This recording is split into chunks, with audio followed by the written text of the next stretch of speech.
Hello and welcome to Kanen Coffee Espresso Machines. Today we're testing this Expobar espresso machine and we replaced the pump. See the old pump here, and I also put a smaller basket in.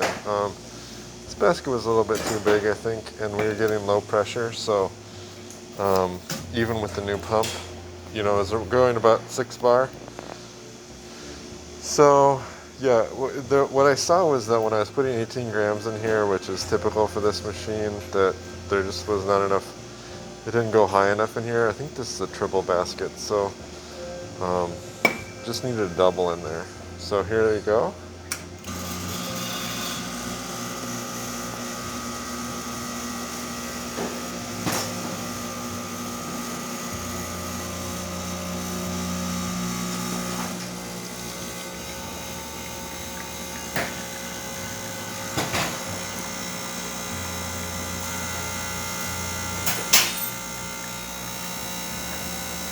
There we have good pressure.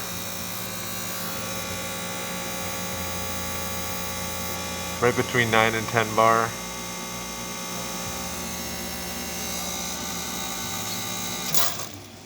So thank you for watching with Kanen Coffee. Please like our videos below. If you'd like to see more videos like this, subscribe to our channel. Thank you.